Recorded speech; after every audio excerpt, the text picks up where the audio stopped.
Olha o que a Bíblia diz no livro de Gálatas, capítulo 6, versículo 7. A Bíblia diz assim para você: não se deixe enganar, porque de Deus não se zomba. O que o homem plantar, isso também colherá. Quem planta para a carne, colherá destruição. Mas aquele que planta para o Espírito vai colher paz e vida eterna. Quando a gente vive direcionado pela carne, sem a presença do Espírito Santo, a gente vai colher destruição. A gente vai colher coisas que não agradam a Deus. No livro de Romanos, capítulo 8, versículo 5, Paulo escreve assim: quem vive com a mentalidade voltada para a carne não agrada a Deus. E quem vive com a mentalidade voltada para o Espírito Santo é porque está direcionado pelas obras de Deus, está sendo guiado pelo Espírito Santo.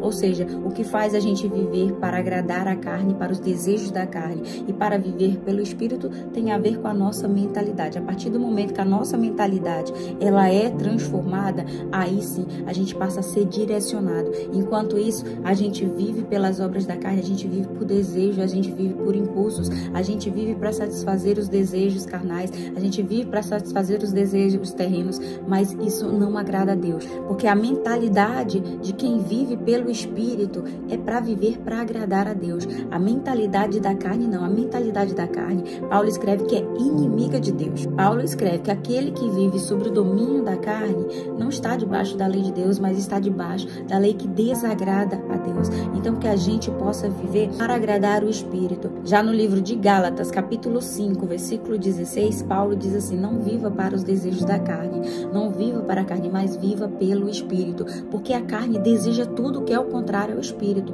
e os dois andam em conflito, e ele sabe o que vai sair ganhando, sabe o que vai sobressair. Aquele que a gente mais se dedicar, aquele que tiver mais forte é que vai vencer. Então o que Paulo nos orienta é que a carne e o Espírito vão andar em conflito, e não é um conflito hoje ou amanhã, é um conflito diário, é um conflito que a gente vai ter que sempre enfrentar, que a gente vai aprender a dominar. E sabe quem nos vai ajudar? É o Espírito Santo. A partir do momento que a gente começa a ter intimidade com o Espírito Santo, a gente começa a viver os frutos do Espírito, a gente começa a ter domínio próprio, e o domínio próprio te garante, é que te dirige, é que te segue, justamente para você ser guiado pelas obras do Espírito. Então é domínio próprio, é você ter controle. Então que possamos ter domínio próprio diante dos desejos da carne, diante das ações da carne, que possa prevalecer os desejos do Espírito, a vontade do Espírito. Com o domínio próprio é que a gente consegue vencer essa luta. Lembre, não é uma luta que vai vencer e acabou, é uma luta constante. Sempre, no dia a dia a gente vai ter essa luta para guerrear, mas o que vai vencer é aquele que a gente mais se dedicar, e que possamos ter domínio próprio para o Espírito Santo ajudar nessa luta. Amém?